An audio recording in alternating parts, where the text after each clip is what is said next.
Hi everyone, today I'm going to do a review of The Bear and the Nightingale by Katherine Arden, which is the first book in the Winternight Trilogy. This is kind of a coda to my Hugo Awards reading project, which I'm done with, but it's starting to seem like it will never really end. This was the one series on the best series finalist list that I had read before. And in the end, I just was sort of curious and I listened to The Bear and the Nightingale on audiobook this past month as a reread, so this is going to be a reread review. I actually tried to film this review a few days ago and I was just totally in the wrong mental place and I came out really, I don't know, kind of like lecture-y and nothing was coming out in the order that I wanted to talk about it, and eventually I just kind of gave up and I'm going to try again today. Katherine Arden has a degree in Russian and she lived in Russia for a time, and you can tell that this whole series is just kind of her love letter to Russian culture and folklore and aesthetics. I feel like the series structure actually reminds me a little bit of Mistborn. That sounds like kind of a weird comparison, but the first book, The Bear and the Nightingale, which is the one I'm going to be talking about today, feels a little bit separate from the next two books in the trilogy, kind of the same way the first Mistborn book is separate from the next two, where like the second two books in the trilogy are just more connected and really kind of form one plot, where the first book feels like a little more of a prelude or an introduction and almost functions as a standalone. So also in this series, in the Winternight Trilogy, the first book is slower paced and takes place over a number of years, where while the later two books do have a similar feel, the action is much more compressed and it's sort of a tighter narrative. But I really enjoyed listening to this first book again, and I might continue on to the second and third and see, how I feel about those on reread. But this was definitely a book that I liked it very much the first time I read it and just really loved it when I reread it and found a lot more that I really appreciated. So I wanted to talk about that in a review. The story is set in 14th century medieval Russia. It's centered around a young girl named Vasilisa Petrovna, or Vasya. Her mother dies giving birth to her after kind of foreshadowing that she will have some sort of supernatural powers or sight or connection. It's not really clear.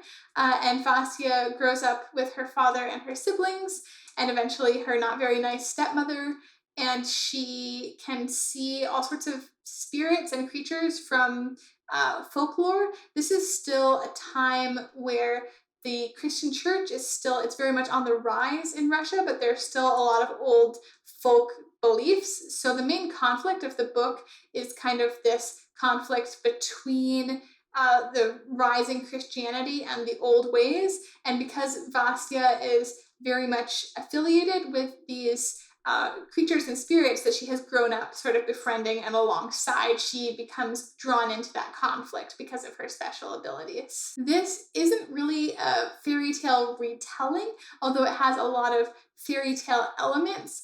The fairy tale that it's referencing most is the story of the Frost King, which, if you're not familiar with it, it's this story where the wicked stepmother makes the father send the daughter out into the forest in the middle of winter to become the bride of the Frost King, and basically to get rid of her, and she's going to freeze to death.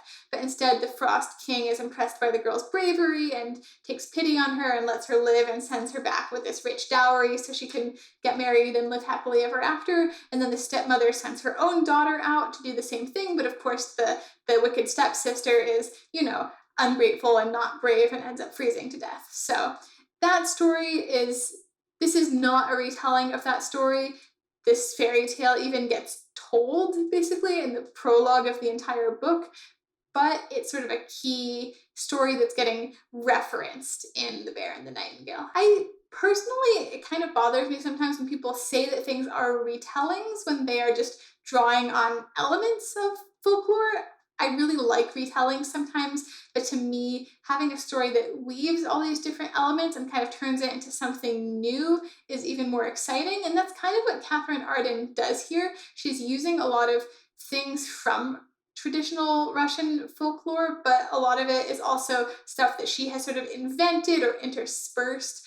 There's also kind of a historical element here where she uses real historical figures as minor characters along with all these completely made up characters, which lends the whole thing this very sort of pseudo historical feel. It feels very well researched, which is something that I really, really like. This is kind of an interesting time to me in Russian history. It's definitely not something I know much about, but it was all still under the control of the Mongols, and the Russian Orthodox Church hadn't really even been established yet. The sort of nobility and the people of Rus were starting to convert to Christianity, but they weren't really there yet. And like I said, that's kind of this central conflict of the story. Is it sort of comes to a head when later on a young priest gets sent to Vasia's village to take over as the new priest, and he becomes convinced that all of their traditional folk beliefs and the things that they've been doing, like making little sacrifices or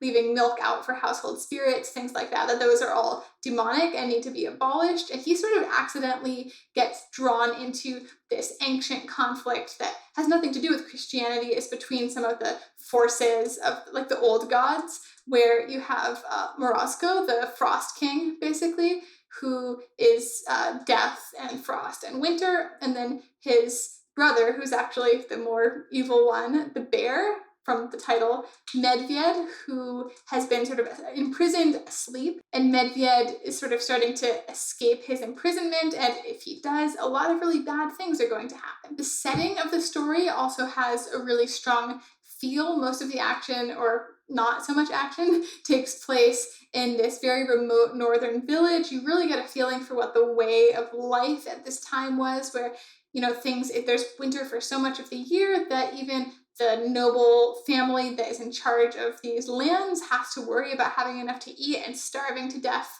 during the winter. It's a very, very harsh environment.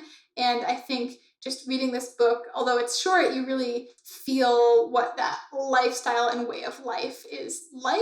There's also a lot about sort of gender roles and expectations in this book. Vasya is a character who really doesn't conform to traditional female norms and rebels against it, but it's handled in both a very believable but also a way that feels kind of authentic to the world and the period that the author is creating for us. This is definitely a book that doesn't feel like it's action-packed or very fast-moving. I don't really think, even though there's a young female protagonist, I don't really see this as being YA, just because this is a book that has basically an omniscient narrator. You get very many points of view, and it's told in a very classical style. It feels kind of fairy tale-like at times. You don't feel that third person limited feel where you're really in one character's perspective the whole time. I think it starts out when Vasya is not even born, and then when she's a small child, so you don't get so much of her perspective, and you really do get from the point of view of many, many characters in the story, both good and bad. I felt a lot of pity for some of the human antagonists. There is something quite tragic or, you know, pitiful about some of their stories, both the stepmother and the priest. You can really see where their thought process is going and why they're making the decisions that they are, even though those decisions are having very negative consequences for other people. But you also don't really feel that connected to any of the characters, even though they are sort of well realized. They are also all characters that read very much like products of their time. So there are things about that that can be kind of uncomfortable. There are things that we expect from people these days, and I think Katherine Arden didn't shy away from making her people kind of more authentic to the views and beliefs that they would have held in the 14th century about how things work. Also, I don't listen to that many audiobooks, but I did listen to this one as an audiobook, and it was a kind of a nice book to listen to as an audiobook because you do get that kind of immersive feeling. It's beautifully written. I felt like I got to really enjoy the way it sort of slowly unfolded. But there was one thing, I'll just warn you about it in case you're thinking of listening to this on audiobook. The narrator was doing Russian accents for the dialogue of all the characters, and they weren't, as far as I know, really terrible Russian accents, but it was kind of distracting for me for the first portion of the book. I eventually got used to it. I don't think it's a huge deal, But I did think that was a little bit strange. Maybe it would have been strange if, I don't know. So if that's something that irritates you, then maybe don't listen to the audiobook. I've always kind of been annoyed, like in movies, when you have characters that are supposed to be speaking in their own language, but instead they're speaking in English with like a heavy accent because if they're speaking their own language they shouldn't have an accent, right? But that's just that's me getting triggered by stupid things, so maybe it's not a big deal. But if you're thinking of the audiobook, just don't be surprised when that happens. I really loved this book. I thought it was really powerful. I thought some of the themes were very, very interesting. I thought the family relationships, the way they were depicted, was very moving. And there was just a lot I really appreciated here, but I have heard some people say they found this book to be too slow moving and that not enough happened until the very end. To me, it was just that the things that were happening or being portrayed were not really so much the actions of characters. It was like these larger forces that were at work that were leading up to this final conflict over a period of almost decades. And the actions of people were leading to these things happening, but the characters themselves were not really deliberately taking actions. So it didn't really feel like a ton was happening, if that makes sense. So to me, that's fine because I felt like there was a conflict in this book. It just wasn't necessarily action between characters until we got to the climax of the book. But if you don't like things that kind of feel a bit slow and atmospheric, this might not really be for you. It's a pretty short book. It's just over 300 pages. So, it might be okay. But I just know if what you like is action, there's not too much of that here. If you're really interested in historical fantasy and folklore and mythology, and you don't mind things that are moving kind of slowly, I think this would be something that you would really like. For me, especially when I'm listening to audiobooks, actually, I can appreciate things that take a while to unfold and that I can just kind of be in when I'm reading or listening to them. So to me, I really enjoyed it, but I can see why it's not really a flashy book. It's kind of a quiet book. It's beautifully written. It's definitely not for everyone, but I thought it was really, really well done. And I actually found it so moving when I listened to it for the second time after reading it a few years ago. This is a series, I was kind of reading it as it was coming out. So it'll be nice now to maybe read the books a little closer together since I think they came out, almost a year apart. But I was really pleasantly surprised at what a good impression I had of this book. I feel like it's unusual for me to love something so much more coming back to it than I did the first time I read it because it's only been a few years. It's not like something I read as a kid and didn't appreciate and now can appreciate. But I guess I was just in a much better place to appreciate it. So I hope this review has been helpful if this is a series or book you're thinking of trying. And be sure to subscribe if you want to see more reviews and other videos from me. And leave me a comment to let me know what you thought of this book if you've read it.